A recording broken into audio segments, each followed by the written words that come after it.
Good morning student. आज हम लोग हमारा जो रनिंग चैप्टर है that is chemical reaction and equation, उसके कुछ और जो एग्जांपल है विच इज़ रिलेटेड और which is based on the balancing of chemical equation, इसको हम लोग स्टडी करेंगे।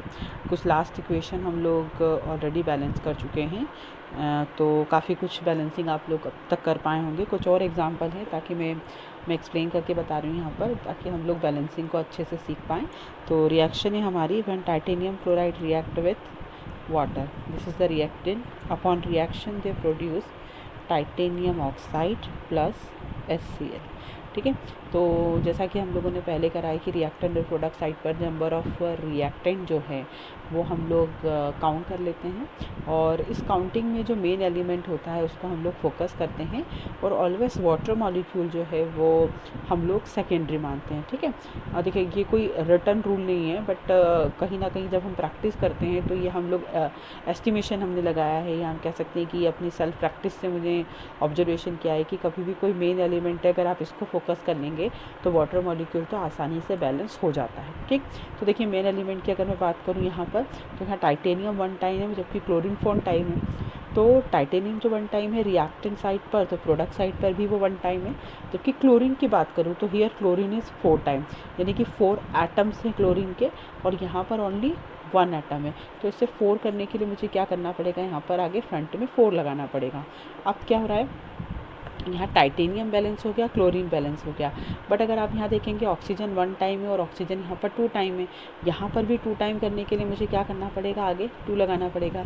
अब आप काउंट करिए, titanium is 1, chlorine is 4, hydrogen is also 4 and oxygen is 2।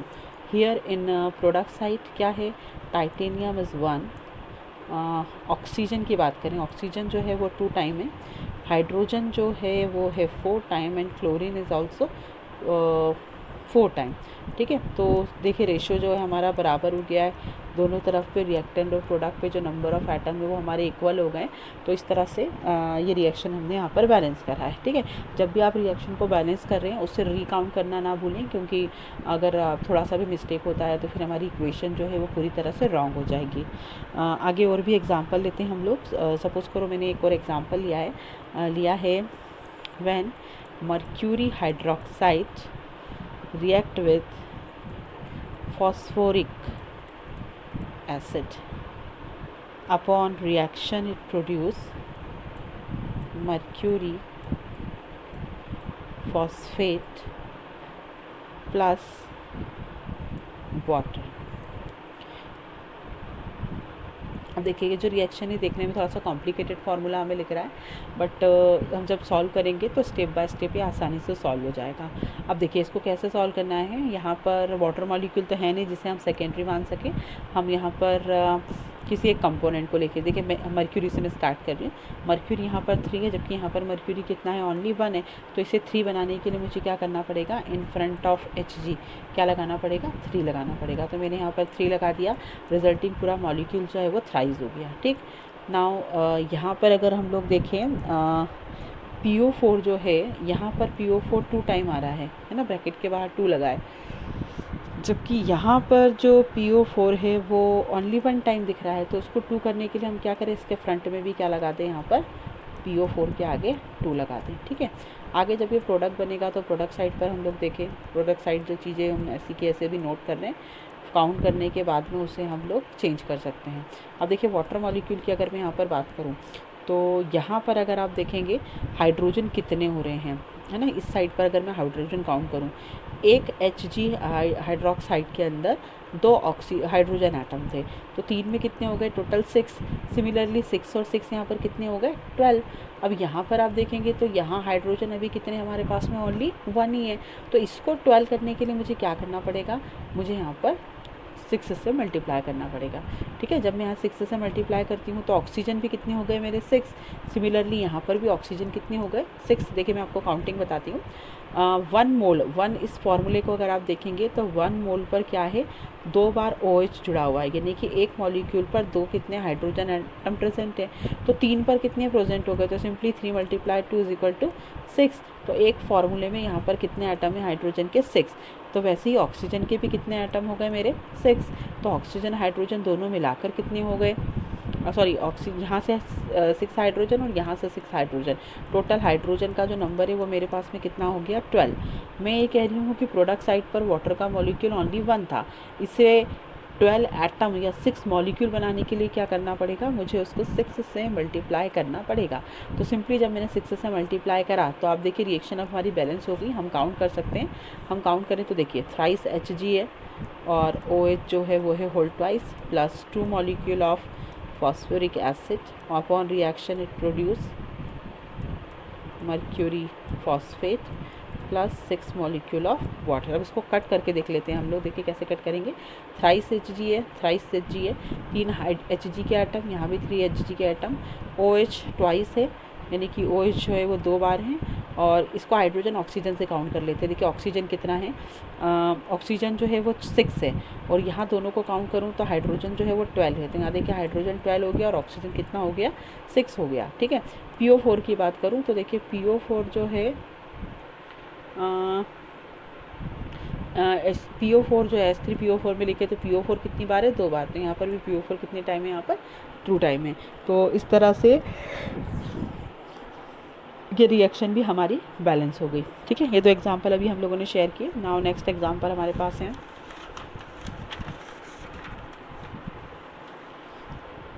देखिए समझिए अगला रिएक्शंस को।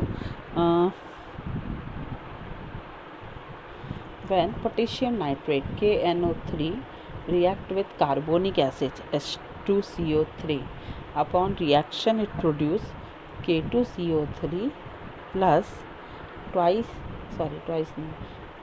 प्रोड्यूस HNO3, ठीक है। ये रिएक्शन है हमारी, ये HNO3 है, नाइट्रिक एसिड। तो पोटेशियम नाइट्रेट कार्बोनिक एसिड से रिएक्शन करके potassium carbonate and nitric acid produce करता है। अब देखिए इसको बैलेंस करने के लिए क्या करें, यहाँ जब आप देखेंगे पोटेशियम को, मेन एलिमेंट है पोटेशियम, ये 1 टाइम है, जबकि यहाँ पोटेशियम 2 टाइम है। तो इसको बैलेंस करने के लिए हम मेन काम क्या कर सकते हैं, के आगे क्या लगा सकते हैं, यहाँ पर 2 लगा सकते हैं। तो यहाँ पर ट्वाइस KNO3 हो गया, है ना। अब यहाँ पर आप देखेंगे जो H2CO3, इसको तो हम 1 टाइम ही लिख रहे हैं, मैंने 1 टाइम लिख दिया। Upon reaction it's produce K2CO3 plus HNO3। अब देखिए HNO3 में अगर मैं देखूँ, यहाँ पर NO3 जो है वो 2 टाइम हो गया, और यहाँ पर NO3 क्या है, 1 टाइम ही है। तो इसके फ्रंट में क्या कर दूँ मैं, यहाँ पर 2 लगा दूँ। अब आप हाइड्रोजन को काउंट कर लीजिए, देखिए 2 पोटेशियम है, 2 पोटेशियम है, 2 नाइट्रेट हैं, यहाँ पर भी 2 नाइट्रेट हैं, 2 हाइड्रोजन यहाँ दिख रहे हैं, यहाँ पर भी 2 हाइड्रोजन दिख रहे हैं, 1 कार्बोनेट है, 2 कार्बोनेट यहाँ पर दिख रहे हैं। तो ऐसे number of atom of reactant is equal to number of atom of product हो गया। तो काफ़ी इजी तरीके से रिएक्शन हमारी बैलेंस हो गई। अब देखिए और भी हम लोग रिएक्शन कर सकते हैं, जैसे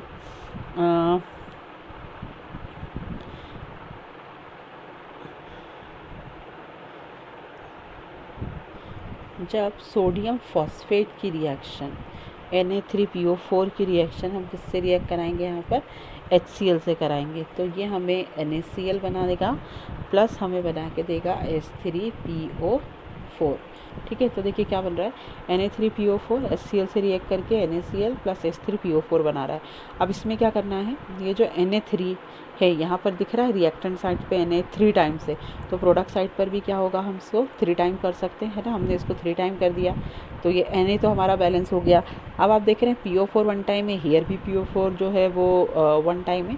HCl की बात करें तो यहाँ जो Cl है वो 3 टाइम है, तो यहाँ इसके फ्रंट में भी हम क्या कर सकते हैं, 3 लगा सकते हैं। जब इसके फ्रंट में 3 लगाया तो यहाँ 3 हाइड्रोजन हो गए, और यहाँ पर भी 3 हाइड्रोजन हो गए।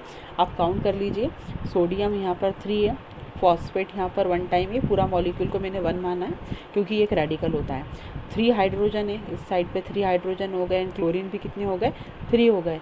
यहाँ पर काउंट करेंगे तो 3 सोडियम है, तो 3 सोडियम के बराबर हो गया।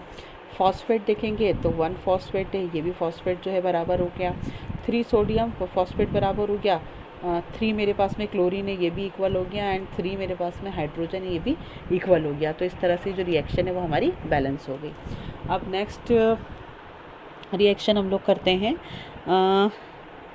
देखिए अगली जो हमारी रिएक्शन है, when potassium chlorate KClO3 react with phosphorus, upon reaction it's produce phosphorus oxide, ये एक्चुअली phosphorus पेंटाऑक्साइड है और यहाँ पर बना रहा है KCl, है ना। अब देखिए ये जो रिएक्शन ये हीट एंड ट्रायल मेथड के थ्रू ही सॉल्व होगी, थोड़ी सी लेंथी रिएक्शन होगी बट इजीली सॉल्व हो जाएगी। अब इसको देख रहे हैं रिएक्शन को, तो आप देखें यहाँ पर प्रोडक्ट साइड के अंदर हमें 10 ऑक्सीजन दिखाई दे रहे हैं, ठीक है। और रिएक्टेंट साइड के ऊपर अगर मैं देखूँ तो ओनली 3 ऑक्सीजन है। तो इसको बैलेंस करने के लिए हमें क्या करना पड़ेगा, हम एक एक एटम लेते हैं। सपोज मैं पोटेशियम से स्टार्ट करती हूँ।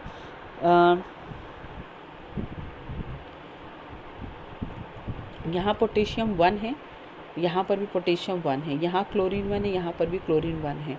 ऑक्सीजन यहाँ 3 है जबकि ऑक्सीजन यहाँ पर 10 है। तो यहाँ ऑक्सीजन को 10 करने के लिए मुझे क्या करना पड़ेगा, अगर मैं 3 से मल्टीप्लाई करती हूँ तो ये 9 हो जाएगा, मैंने इसके लिए 4 से मल्टीप्लाई किया, ठीक है।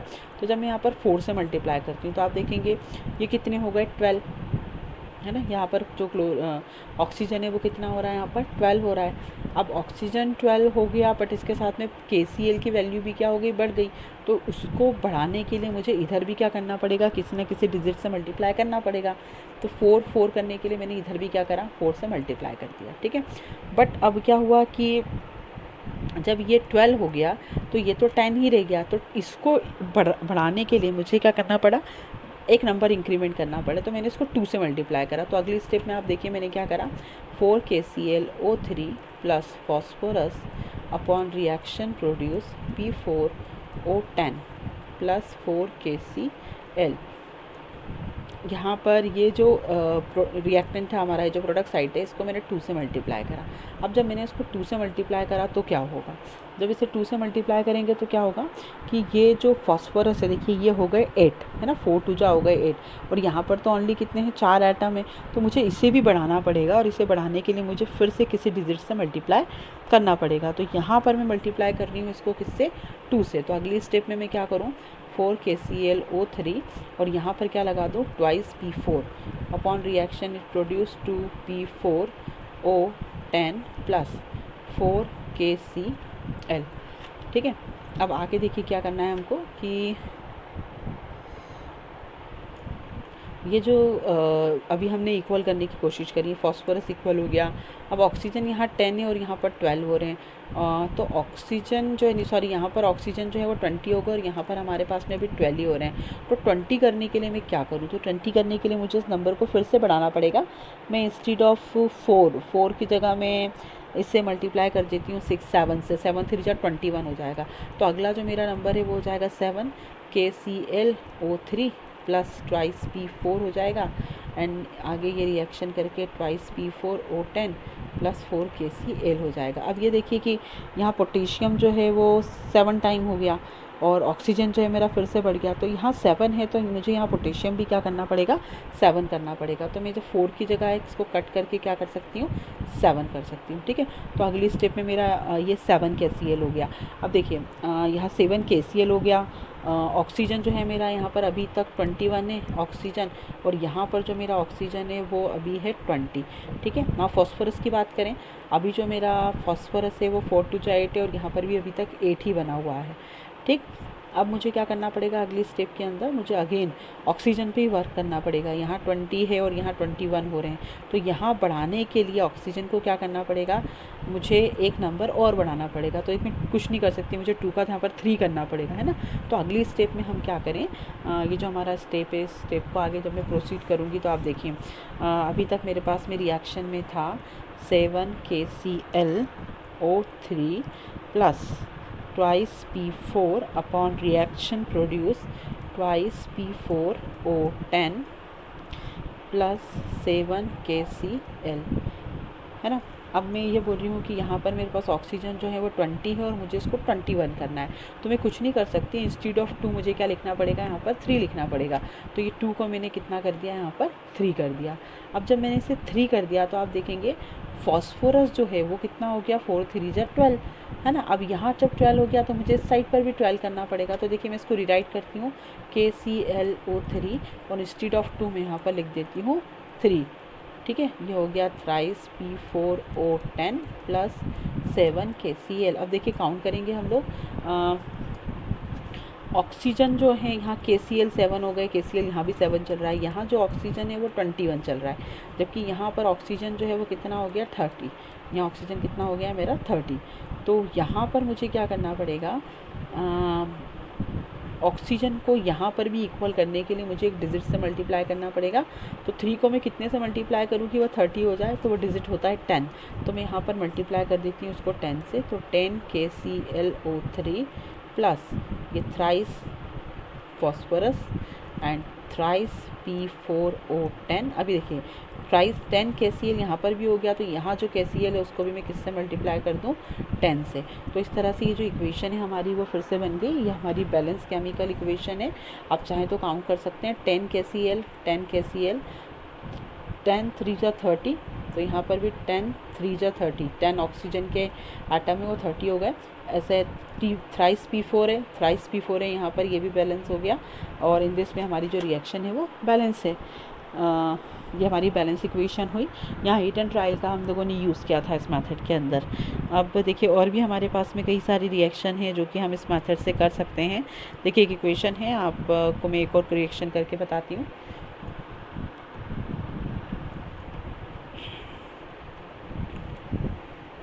Carbon monoxide on reaction with hydrogen it produce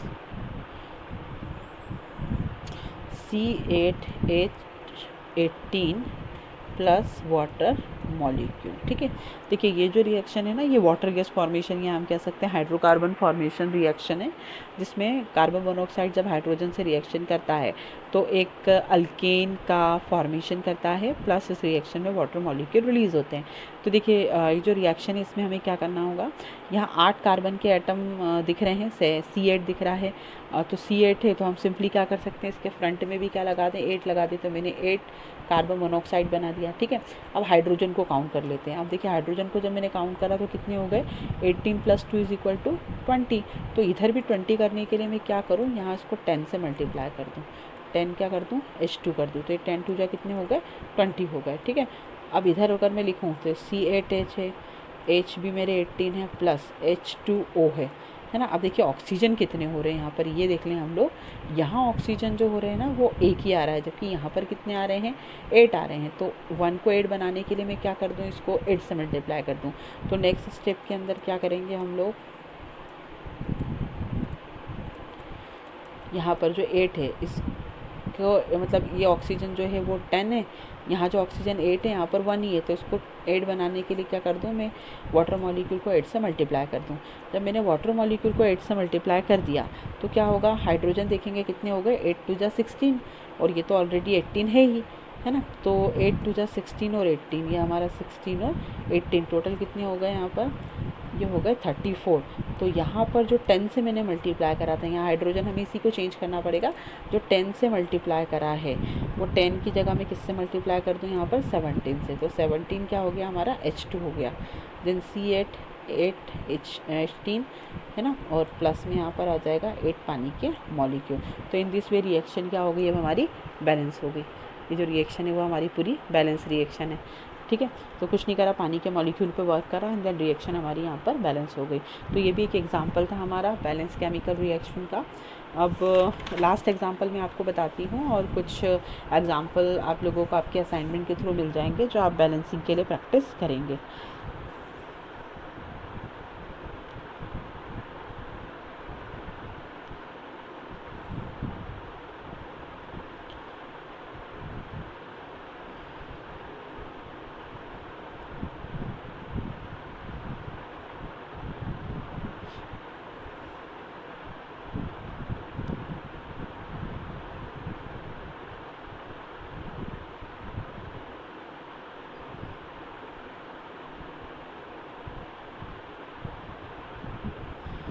देखिए मैं यहाँ पर मैं रिएक्शन ले रही हूँ, ये डबल डिस्प्लेसमेंट रिएक्शन का एग्जांपल है।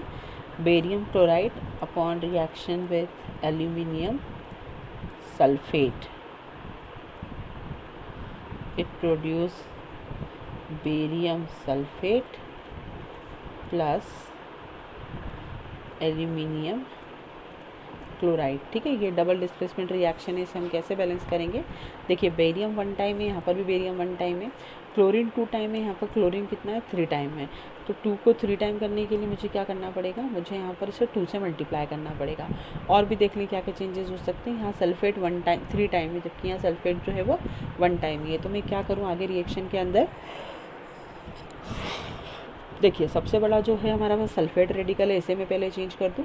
यहाँ सल्फेट 3 टाइम है, जबकि यहाँ 1 टाइम है। तो आगे जब मैं रिएक्शन लिखूँगी, barium chloride upon reaction with aluminium sulphate, ये हमें प्रोड्यूस करके देगा। सल्फेट कितना है मेरा? 3 टाइम है।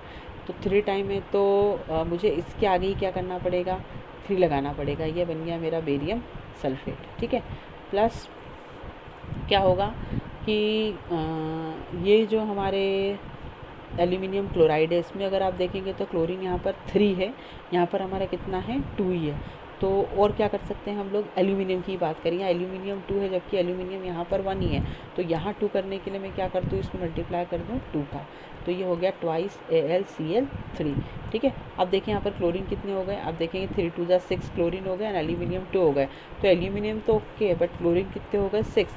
तो यहाँ 6 करने के लिए बेरियम को मैं क्या करूँ? 2 से मल्टीप्लाई कर दूँ। तो thrice BaCl2 plus Al2 whole thrice sulphate, thrice barium sulphate plus twice aluminium chloride.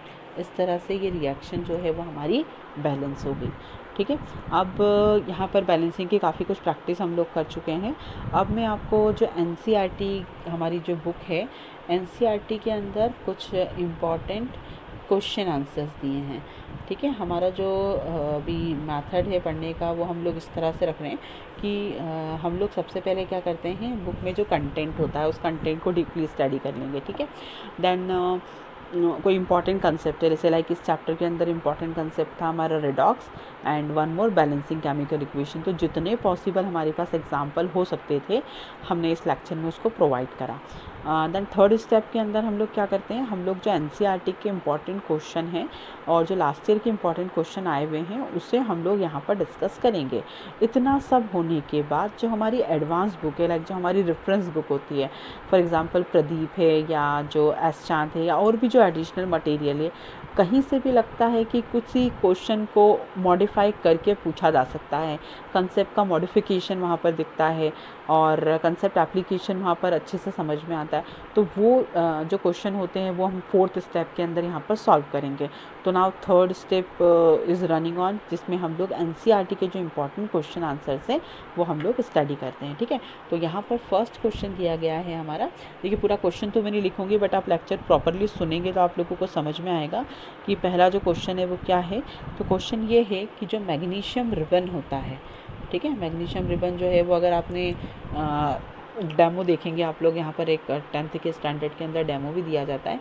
जो मैग्नीशियम रिबन होती है ना, ये फेंट वाइट कलर की, या हम कह सकते हैं शाइनी वाइट कलर की होती है, सिल्वरी वाइट कलर की, शाइनी होती है। बट तो मैग्नीशियम रिबन को हम लोग क्लीन करते हैं, है ना, बिफोर बर्निंग। जब हम लोग उसकी बर्निंग करना चाहते हैं उससे पहले क्या करते हैं, हम इसको क्लीन करते हैं। तो क्या रीज़न है कि मैग्नीशियम रिबन को बर्न करने से पहले हमको उसको क्लीन करना चाहिए? तो देखिए बहुत सिंपल सा रीज़न है।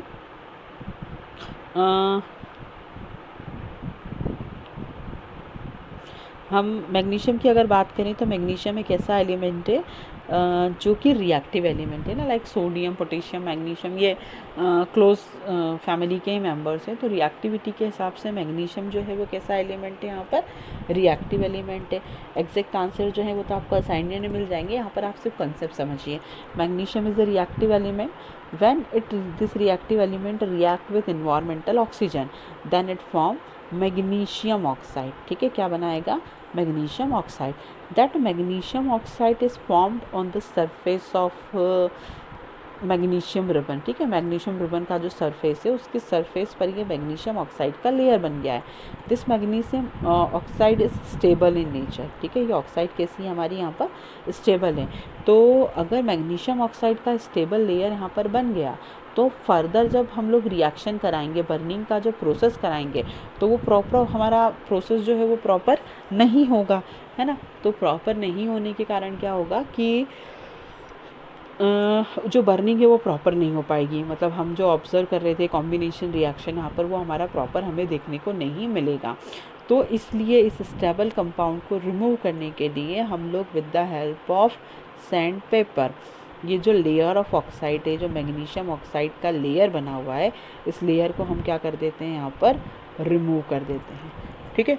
तो इस लेयर को जब हम लोग रिमूव कर देंगे तो क्या होगा, हमारी जो रिएक्टिव सरफेस है वो यहाँ पर शो हो जाएगी और बर्निंग की जो प्रोसेस है वो आसानी से हो पाएगी, ठीक है। तो यहाँ पर जो रिएक्शन हो रहा है वो केमिकल इक्वेशन भी लिखना बहुत ज़रूरी है। तो केमिकल इक्वेशन कुछ ऐसी है, when magnesium react with environmental oxygen that it form stable magnesium oxide. इसे बैलेंस भी कर देंगे हम लोग, क्योंकि अब हम लोग बैलेंसिंग सीख चुके हैं। तो ये जो रिएक्शन है इसके दौरान क्या होता है, ये कॉम्बिनेशन रिएक्शन का एग्जांपल है ना। जब रिबन को हम लोग बर्न करते हैं तो बिल्कुल जैसे बर्नर में से फ्लेम नहीं निकलता है, वैसे फ्लेम जो होता है वो इस बर्निंग की प्रोसेस के दौरान रिलीज होता है, ऑब्जर्व होता है, वो दिखाई देता है हमें। तो ये हमारा फर्स्ट क्वेश्चन था जो हमने यहाँ पर डिस्कस किया। नाउ नेक्स्ट जो हमारा क्वेश्चन है वो ये है, देखिए एक और इम्पॉर्टेंट चीज़ है जो हमें डिस्कस करना है। हमें क्या होता है, जैसे बैलेंसिंग आपने सीख ली, मैंने आपसे शायद फर्स्ट सेकंड लेक्चर के अंदर ये बात करी थी कि आपको रेडिकल्स आना चाहिए, ठीक है। रेडिकल्स जो है पॉजिटिव नेगेटिव आयंस जो हैं उन पर जो चार्ज होते हैं ये आपको आना ज़रूरी है। क्यों आना ज़रूरी है उसका भी रीज़न बताऊँ आपको सर्टन क्वेश्चन यहाँ पर ऐसे दिए जाएंगे जिसमें आपको क्या करना होता है कि बैलेंस इक्वेशन लिखना होती है, ठीक है। मतलब आपको वर्ड्स दे दिए जाएंगे, हम कह सकते हैं सिंबॉलिक फार्मूलाज आपको दे दिए जाएंगे in the form of words, और उसकी हेल्प से आपको एक प्रॉपर केमिकल इक्वेशन लिखना आना चाहिए, ठीक है। तो यहाँ पर देखिए एक एग्जांपल मैं दे रही हूँ। यहाँ पर मेरा जो नेक्स्ट क्वेश्चन है right balance chemical equation, right balance chemical equation for the following reaction, for the following reaction, ठीक है। अब इसमें क्या करना है हमें, देखिए मैं एक एग्जांपल बताती हूँ। एग्जांपल में आपको लिखना है, जैसे यहाँ पर लिखा हुआ है when hydrogen react with chlorine then it form hydrogen chloride, hydrogen chloride, ठीक है। तो क्या बनेगा, हाइड्रोजन क्लोरीन हाइड्रोजन क्लोराइड। तो देखिए ये तो बहुत सिंपल इक्वेशन है। ये हमें पता है कि हाइड्रोजन जो है वो मॉलिक्यूलर फॉर्म में एग्जिस्ट करता है, तो सिंपली हाइड्रोजन को मैंने H2 फॉर्म में रिप्रेजेंट कर दिया। Similar for the chlorine, chlorine also exist in molecular form that is Cl2। तो upon reaction it form formula of the hydrogen chloride is HCl and upon balancing it produce twice HCl। तो ये हमारी balance chemical equation हो गई, ठीक है। वैसे ही हम लोगों से पूछा गया है, जैसे हमारा जो सेकेंड क्वेश्चन है कि बेरियम क्लोराइड जो है, बेरियम क्लोराइड जो है when react with aluminium sulfate, when react with aluminium sulfate it produce barium sulfate, it produce barium sulfate plus aluminium chloride, plus aluminium chloride, ठीक है। तो ये जो रिएक्शन हमारी बन रही है, हम कहें कि ये जो इक्वेशन हम लोगों ने बनाई है ये तो वर्ड इक्वेशन है, उसका मुझे फार्मूला बनाना। देखिए बेरियम क्लोराइड, अब मैं इससे बोल रही हूँ कि आपको है ना जो रेडिकल्स है उनको जो चार्ज है वो आना ज़रूरी है। लाइक बेरियम जो होता है, बेरियम की अगर हमको वैलेंसी पता हो तो बेरियम इज़ +2, है ना। तो बेरियम और क्लोराइड की जो होती है वो -1 होती है। तो देखिए मैं एक फॉर्म करके बताती हूँ, बेरियम क्लोराइड, बेरियम और ये हो गया क्लोराइड, बेरियम की होती है +2 और क्लोरीन का होता है -1, ठीक है। तो जब हम इसको जिगजैग करेंगे तो हमें फार्मूला बनता हुआ दिखाई देगा, barium is 1 time and chlorine is 2 time. तो ये बन जाएगा बेरियम क्लोराइड। ठीक है, वैसे ही एल्यूमिनियम सल्फेट। अब एल्यूमिनियम सल्फेट कैसे बनेगा, आप देखिए एल्यूमिनियम सल्फेट भी बताती हूँ मैं आपको। ये हो गया एल्यूमिनियम और ये हो गया sulphate. Sulphate is -2 and aluminium is +3। Upon reaction Al2SO4 whole thrice, तो ये बन गया Al2SO4 whole thrice. Upon reaction it produce barium sulphate and aluminium chloride. Product बनेगा हमारा barium sulphate plus aluminium chloride, ये हमारा प्रोडक्ट बन जाएगा। आगे इसको बैलेंस कर दें, एल्यूमिनियम 2 टाइम है तो एल्यूमिनियम 2 टाइम हो गया। यहाँ थ्राइस 3 2 जा 6 HCl है, यहाँ पर 2 ही हैं तो उसको थ्राइस करने के लिए यहाँ पर मैंने बी के आगे 3 लगा दिया, और इसको भी बैलेंस करने के लिए इसके आगे मैंने 3 लगा दिया। तो ये जो है हमारी रिक्वायर्ड बैलेंस इक्वेशन है ना। रिमेनिंग जो इक्वेशन है हमारी, ये हमारी रिक्वायर्ड बैलेंस इक्वेशन है। तो इस तरह से हम कोई भी फार्मूले का फॉर्मेशन यहाँ पर कर सकते हैं। एक और रिएक्शन यहाँ पर बताई गई है, when sodium react with water. अगली जो रिएक्शन है, when sodium react with water, it form sodium hydroxide, ठीक है, प्लस हाइड्रोजन गैस। प्लस क्या बनाता है, हाइड्रोजन गैस बनाता है। तो सिंपल है, सोडियम के लिए Na, वाटर के लिए हम लोग यूज़ करें क्या, H2O। Upon reaction it produce NaOH, और हाइड्रोजन गैस जब रिलीज़ हो रही है तो वो मॉलिक्यूलर फॉर्म में ही होगी, है ना। अब इसको बैलेंस कर लें तो देखिए 2 हाइड्रोजन और 1, तो टोटल 3 हाइड्रोजन हो गए। अब यहाँ तो 2 ही है, तो 3 करने के लिए हम क्या कर सकते हैं, 3 नहीं करेंगे हम इसे सीधे 4 करेंगे, तो ये 2 2 जा 4 हो गया, है ना। ऑक्सीजन भी कितने हो गए हमारे, 2 हो गए।